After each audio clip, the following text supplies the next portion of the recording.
Assalamualaikum warahmatullahi wabarakatuh. Sebelum ke cerita, Mimin mau promosikan sebuah komik baru yang baru saja Mimin garap. Menurut Mimin, ceritanya lumayan bagus karena MC komik ini berasal dari sekte pengemis yang bertujuan untuk membalaskan dendam atas kematian sang master yang telah lama merawatnya dan menjadikannya sebagai seniman bela diri yang sangat kuat.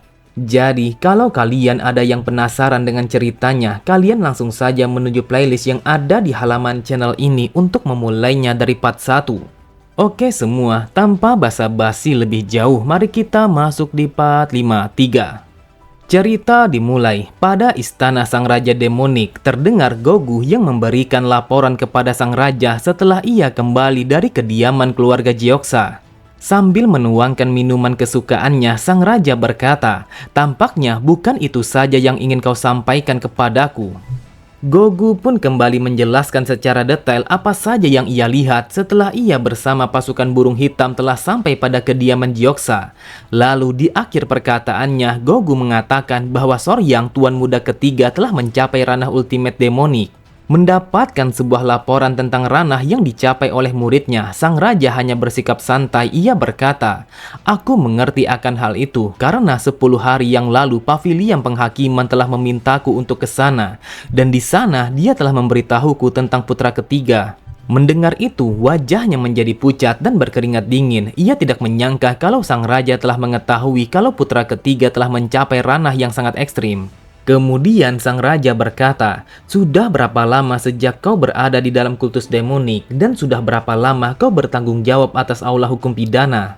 Gogu pun menjawabnya kalau dia telah bergabung bersama kultus demonik selama 26 tahun.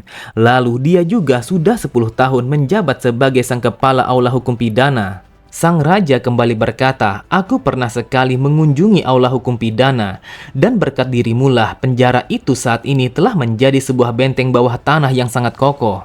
Dengan begitu hormatnya, Gogu mengatakan kalau aula hukum pidana sama sekali tidak ada yang spesial, meskipun saat ini aula hukum pidana di bawah pengawasannya. Sambil tertawa tipis, sang raja berkata, "Kau telah memanfaatkan bakatmu dengan begitu baik sebagai sang pemimpin aula hukum pidana. Oleh karena itulah aku sangat menyukaimu." Sontak Gogu sangatlah terkejut setelah sang raja yang memberikan pujian kepadanya. Dan ini adalah pertama kalinya selama ia berada di dalam kultus demonik, sang raja memberikan pujian yang setinggi itu. Setelah Gogu menyelesaikan laporannya, ia pun langsung pamit kepada sang raja untuk kembali kepada markas aula hukum pidana. Sambil memperhatikan kepergian Gogu, sang raja berkata, "Wahai muridku, jangan fokus dengan apa yang tidak bisa kau lakukan dan jangan pernah kau berkubang di dalam kekecewaan. Aku rasa kau seharusnya memahami bahwa ada sebuah tempat di mana bakatmu tidak bisa menjangkaunya meskipun kau telah berusaha selama puluhan tahun." Cerita berpindah, terlihat Hajin yang telah melatih seni bela dirinya di dalam hutan bambu setelah ia mencapai ranah ultimate demonik. Hutan bambu ini bukanlah sebuah tempat yang bagus untuk digunakan sebagai tempat latihan. Akan tetapi tidak ada tempat yang lebih baik untuk menenangkan diri selain di tempat ini, meskipun ia tidak memiliki rasa yang murni seperti hutan bambu yang misterius. Namun hutan bambu yang ada di sini dia juga memiliki daya tarik tersendiri. Setelah memeriksa seni bela diri demoniknya, Hajin pun bergumam, "Setelah aku mencapai ranah ultimate demonik, maka 9 teknik iblis gerbang neraka sepenuhnya telah berubah. 5 gerbang neraka yang sebelumnya telah ada, kini telah berkurang menjadi 3 saja. 3 gerbang utama yang disebut sebagai gerbang penjaga roh, gerbang bumi, dan juga gerbang langit hanyalah sebuah jalan yang akan mengarahkan kepada ranah ultimate demonik. Dan sekarang karena aku telah mencapai ranah itu, awal dari gerbang baru yang menuju neraka, yaitu sebuah teknik Raja Iblis yang merobek dunia. Itu adalah gerbang ketiga di antara gerbang neraka yang lama. Begitu pintu itu telah terbuka sepenuhnya, maka aku akan berada di level yang sama pada kehidupanku sebelumnya sebagai sang Raja Assassin. Semua itu akan segera terjadi apabila aku terus berlatih dengan sekeras yang aku lakukan selama ini. Namun masalah terbesarnya adalah seni bela diri demonik telah mendesakku untuk berubah sepenuhnya." Terlihat rimbunan pohon bambu itu mulai berguncang setelah Hajin yang melancarkan sebuah tinjuan kecil kepada mereka. Hajin merasakan sebuah tekanan angin yang sangatlah besar meskipun ia melakukannya tanpa menggunakan kekuatan yang berlebihan. Melihat kehancuran rimbunan bambu itu, Hajin berkata, seni bela diri demonik ini terlalu kuat. Apa yang terjadi pada semua presisi dan juga detailnya, sehingga terjadinya kehancuran yang terlalu kuat seperti ini. Setelah aku mempelajari seni bela diri demonik, maka seni bela diri surgawi yang aku miliki telah berubah menjadi penghancur dan juga kejam. Aku yakin kalau aku tidak akan bisa menggunakannya secara berturut-turut seperti yang pernah kulakukan sebelumnya. Sangat berbeda dengan sebelumnya saat aku masih hidup sebagai Raja Assassin. Bukanlah pikiranku yang telah diperkuat oleh pengalaman, tetapi kekuatan itu sendiri yang memberitahu kalau aku harus merubahnya. Kemudian Hajin pun mencoba untuk bergerak melewati rimbunan hutan bambu. Namun pergerakan itu benar-benar sangatlah luar biasa karena hanya dalam hitungan detik Hajin telah kembali pada titik permulaan di mana ia memulai memutari hutan bambu itu. Hajin pun berpikir 9 langkah ilahi masihlah kuat seperti yang biasanya, akan tetapi teknik ini dan juga energi demonik sangatlah bertentangan. Semua otot yang ada di dalam tubuhku telah menolak teknik ini. Oleh sebab itu, aku membutuhkan lebih banyak waktu untuk menghapus tekanan ini dari dalam tubuhku yang telah menghimpitku, karena tubuhku telah berubah sepenuhnya setelah mencapai ranah ini. Alasan mengapa aku sebelumnya bisa menggunakan semua teknik ini dengan sangat bebas adalah karena pengalamanku sebagai Raja Assassin jauh lebih unggul. Namun saat ini situasinya telah berbeda karena tubuhku telah mengingat seni bela diri yang baru. Kalau tubuhku telah mengingat seni bela diri yang baru, itu berarti kalau pikiranku juga mengingatnya. Namun hanya saja aku sama sekali tidak menyadarinya. Keinginan naluriah untuk kehancuran. Saat aku menyadari apa yang sesungguhnya aku inginkan, tubuhku dan juga pikiranku serta ki yang kumiliki telah menyatu menjadi satu. Pertumbuhan berputar, mereka tumbuh bersama dan tiba-tiba saja menjadi satu. Lalu individu yang menyatukan semuanya adalah pemilik tubuh ini, seseorang yang bernama Soryang atau Tuan Muda Ketiga. Ketika kemauan telah meningkat, maka energi akan meningkat. Dan ketika energi telah meningkat, maka pikiran yang akan berkembang. Saat aku berpikir untuk melupakannya, maka aku benar-benar akan melupakan seni bela diri surgawi yang selama ini menemaniku. Aku sama sekali tidak memiliki pilihan lain. Teknik seni bela diri surgawi dan juga langkah ilahi 9 surga sangat disayangkan kalau aku harus melupakan kedua teknik itu. Sebelumnya, teknik-teknik ini telah membuatku tetap hidup saat aku masih menjadi seorang assassin. Akan tetapi saat ini semua teknik yang hebat itu telah menghalangi jalan yang aku tempuh. Meskipun begitu berat, namun aku harus mengucapkan selamat tinggal kepada masa laluku. Cerita berpindah pada sebuah markas kultus demonik yang berada pada wilayah cabang. Lalu terlihat perempuan paruh baya yang dikenal sebagai kepala keluarga 1000 harta yang bernama Keom Ranwa. Ia berkata, "Wahai Tuan Muda Ketiga, ini adalah satu kehormatan bisa bertemu lagi denganmu. Dan aku ingin mengucapkan selamat atas pencapaian besarmu yang baru saja kau dapatkan." Dengan santainya Hajin berkata, "Pencapaian yang aku dapatkan tidaklah terlalu besar dan juga jalanku masihlah panjang. Jadi kau tidak usah terlalu berlebihan untuk memujiku." Kemudian Hajin pun mengajaknya untuk masuk ke dalam ruangannya. Lalu Hajin bergumam, dia adalah satu-satunya kepala keluarga wanita dari 7 keluarga kultus demonik. Bahkan dia juga adalah salah satu dari 10 seniman bela diri terkuat yang berada pada wilayah Jianghu.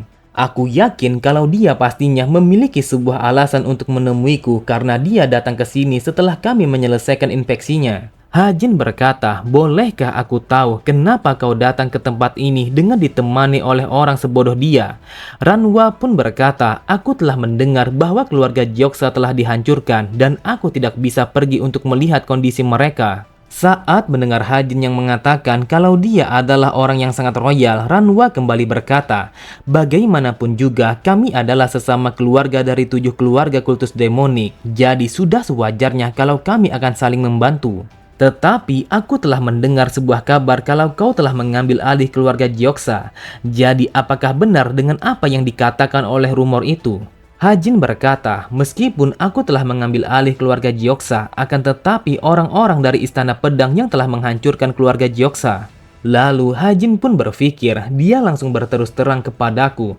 Aku berasumsi kalau dia mengetahui bahwa aku lebih menyukai pembicaraan yang terus terang dan juga pendek. Ini adalah taktik percakapan dari seorang pedagang yang dapat memimpin percakapan melalui sebuah cara yang begitu sesuai dengan kepribadian orang lain. Jadi, aku tidak ada pilihan lain selain berterus terang kepadanya. Kemudian Hajin kembali berkata, "Wahai kepala keluarga, apakah kau sudah memutuskan untuk mendukung keluarga Jioksa secara finansial?" Mendengar pertanyaan Hajin, Ranwa berkata, "Aku tidak menyangka kalau kau adalah orang yang cukup peka terhadap situasi yang ada di hadapanmu." Saat mendengar Hajin yang bertanya mengapa ia membuat sebuah keputusan yang seperti itu, Ranwa pun hanya tertawa. Ia berkata, "Yang aku lakukan hanyalah karena anak ini dia telah bertekad untuk membangun kembali keluarganya. Dia adalah seorang anak yang akan menduduki posisi kepala keluarga, namun dia sama sekali belum memiliki sebuah pengalaman untuk memimpin orang-orang dengan jumlah besar seperti itu." Hajin berkata, "Jadi apakah kau berpikir kalau kau akan bertanggung jawab atas segala sesuatu terhadap keluarga Jioksa? Jika memang iya, maka semuanya akan menjadi semakin menarik."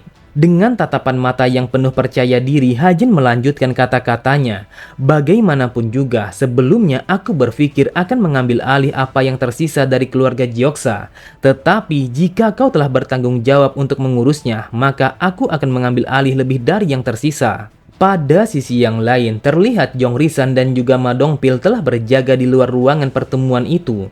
Ma Dongpil berkata, "Jujur saja aku sangatlah penasaran kenapa sang kepala keluarga 1000 harta langsung datang ke tempat ini untuk bertemu dengan tuan muda, padahal infeksinya telah terselesaikan." Jong Risan berkata, "Keluarga 1000 harta adalah sebuah keluarga yang sangat terkenal. Jadi, jika mereka berada di pihak kita, maka hal itu akan sangat bagus untuk tuan muda. Bagaimanapun juga, yang namanya uang sangatlah dibutuhkan di dalam peperangan, entah itu organisasi ataupun individu." Beberapa saat kemudian, mereka pun telah berpisah dan Ranwa telah kembali menuju kepada kediamannya. Di sampingnya, Jong Risan berkata, "Wahai tuanku, kau telah melakukan sebuah pekerjaan yang sangat bagus." Namun Hajin pun menanggapinya dengan mengatakan, "Apa yang kau katakan, kau telah membuatku menjadi malu. Jadi panggil saja kalau aku sebagai tuan muda." Akan tetapi ketika mendengar Jong Risan yang mengatakan kalau dia tidak akan melakukan itu, Hajin pun bergumam, "Bajingan ini sangatlah keras kepala, bahkan lebih keras kepala daripada Ma Dongpil." Kemudian Hajin pun menjelaskan kepada mereka tentang pertemuan itu. Ia berkata, pembicaraan bersama kepala keluarga telah berjalan dengan lancar. Namun, keluarga 1000 harta tidak akan bisa mengembalikan keluarga Jioksa seperti sedia kala. Akan tetapi, mereka akan membantu keluarga Jioksa selama 3 tahun. Dan aku akan mengambil alih dari pertaruhan itu sepertiga dari keluarga Jioksa. Dengan kesalnya Hajin kembali berkata, "Sejujurnya aku sangat ingin mengambil alih semuanya, akan tetapi hanya itulah yang bisa kudapatkan. Dasar brengsek, jika saja para bajingan dari Istana Pedang tidak datang menghancurkannya, maka sudah pasti aku akan mendapatkan semuanya." Saat mendengar Jong Risan yang bertanya apakah kultus demonik akan membiarkan hal itu terjadi begitu saja, Hajin pun berkata, "Mengapa tidak? Tetapi yang kurasakan kalau kau seperti sebuah ancaman daripada keluarga Jioksa. Kau telah memutuskan untuk melayaniku sebagai tuanmu. Bukankah hal itu adalah sebuah masalah yang lebih besar bagi kultus demonik? Karena itu adalah sebuah syarat dari negosiasi dengan kepala keluarga 1000 harta, maka kesepakatan itu akan berlaku sampai aku menjadi sang pewaris. Sebuah janji dengan keluarga 1000 harta dan juga hubunganmu terhadapku akan terputus apabila aku gagal untuk menjadi seorang pewaris. Jadi yang aku maksud kalau semua hubungan ini sama sekali tidak utuh." Jong Risan berkata, "Tetapi aku tidak memutuskan untuk melayanimu sebagai tuanku dengan niatan akan mengkhianatimu di lain waktu." Akan tetapi, Jong Risan langsung terdiam ketika Hajin yang berkata, "Jujur saja aku sangat senang bahwa kau ingin setia kepadaku sampai akhir. Tetapi aku sama sekali tidak membutuhkan itu. Yang aku inginkan hanyalah kau akan membantuku dengan sebanyak yang kau bisa. Namun, aku harus melakukan sesuatu agar aku bisa mendapatkan sepertiga dari keluarga Jioksa, yaitu dengan mendapatkan sebuah penawar racun. Aku harus memulihkan semua anggota dari keluarga Jioksa. Jika aku tidak bisa menetralkan kedua racun yang telah menyebar di dalam tubuh mereka, maka sudah pasti aku tidak akan bisa mendapatkan sepertiga dari keluarga Jioksa." Bagaimanapun juga, kalau ini adalah sebuah kesepakatan yang sangat adil, aku akan bertaruh meskipun saat ini keluarga Gyeoksa tidak memiliki seorang pemimpin. Aku harus mengambil yang tersisa, namun yang ada hanyalah orang-orang yang sedang sakit karena kedua racun itu. Aku tidak bisa membiarkan mereka begitu saja, jadi aku harus menyembuhkan mereka dengan sebuah penawar racun. Jong Risan berkata, bagaimana kalau kau melepaskan saja keluarga Gyeoksa? Jika kau menginginkan lebih banyak orang berada di pihakmu, mengapa kau tidak mencari keluarga yang lain? Aku yakin setidaknya salah satu dari mereka akan bergabung bersamamu apabila mereka tahu kalau aku di pihakmu. Akan tetapi Hajin langsung memotong perkataannya. Ia berkata, aku tidak boleh ikut campur lagi di dalam 7 keluarga karena itu sangatlah berlebihan, karena masalahnya akan lebih berat daripada uang dan juga kompetisi. Tetapi percayalah, aku akan mencoba sesuatu yang sangat menyenangkan sambil menyembuhkan orang-orang dari keluarga Gyeoksa. Oleh sebab itulah aku akan memberikanmu sebuah perintah karena aku berasumsi bahwa pasukan Raja Laut telah beristirahat dengan cukup. Jadi apakah kau akan melaksanakan perintah ini? Cerita berpindah pada markas rahasia Sekte Hao. Terdengar seseorang yang begitu terkejut setelah ia mendapatkan laporan yang tertulis di dalam sebuah surat. Laki-laki itu bernama Sang Baek dan dia adalah seorang wakil master Sekte Hao. Ia pun berkata, 3 organisasi terkuat telah kalah. Mereka adalah pasukan kegelapan, pasukan akhirat, dan juga pavilion pembantaian. Pavilion pembantaian adalah sebuah organisasi para asasin yang masih aktif yang berada pada wilayah tenggara Zongyuan. Mereka begitu terkenal karena mereka sangatlah kejam, tetapi ada sebuah alasan bagaimana mereka bisa menjadi sangat terkenal. Pada 10 tahun yang lalu, Pavilion Pembantaian telah membesarkan seorang asasin yang dianggap sebagai yang terbaik pada wilayah selatan. Berdasarkan reputasi mereka, Pavilion Pembantaian secara bertahap telah meningkatkan kekuatannya dan melatih lebih banyak para pembunuh. Kemudian mereka mampu berdiri tegak sebagai organisasi pembunuh terbaik pada wilayah selatan.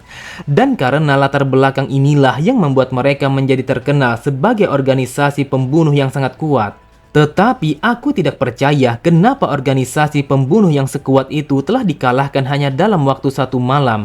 Apa yang telah terjadi kepada mereka? Mungkinkah kalau ini adalah perbuatan dari sekte pengemis? Pavilion Pembantaian telah berbuat banyak kepada kami.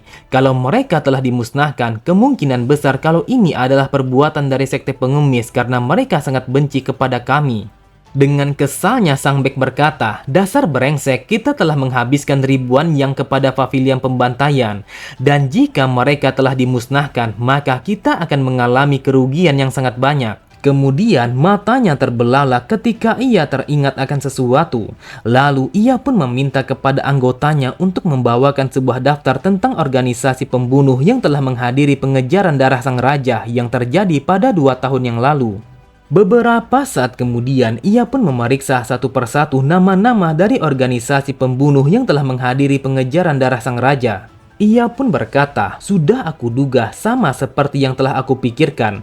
Ketiga organisasi yang telah dimusnahkan itu adalah orang-orang yang telah menjadi bagian di dalam pengejaran darah sang raja. Pengejaran darah sang raja adalah sebuah pertarungan yang tiada hentinya sambil mengejar sang raja. Dan itu adalah sebuah misi rahasia yang hanya diketahui oleh segelintir orang. Raja yang dimaksud itu adalah sang raja asasin, raja pembunuh dunia yang dianggap sebagai salah satu dari 10 seniman bela diri terbaik di masa itu. Pengejaran sang raja asasin telah berlangsung selama 7 hari 7 malam. Bahkan dikatakan bahwa jumlah korban yang telah mati di tangan raja asasin selama pengejarannya telah mencapai lebih dari 700 orang. Jika dia berhasil membunuh 700 orang hanya dalam waktu 7 hari, itu artinya pada setiap harinya setidaknya dia telah membunuh sebanyak 100 orang dan hal itu ia lakukan sambil melarikan diri. Insiden itu adalah sebuah pertumpahan darah secara besar-besaran yang membuktikan betapa mengerikannya kekuatan seorang Master Absolute yang dipanggil sebagai sang Raja Asasin. Lalu untuk para organisasi yang menjadi bagian dari pengejaran darah sang raja saat ini telah dimusnahkan. Apakah mungkin kalau aliansi dari Rectes Heavenly dan juga Steel Blood telah menjadi bagian dari insiden ini? Apakah mereka telah mengeliminasi semua organisasi itu untuk menyingkirkan para saksi mata? Namun insiden pengejaran darah sang raja telah berlalu dengan cukup lama.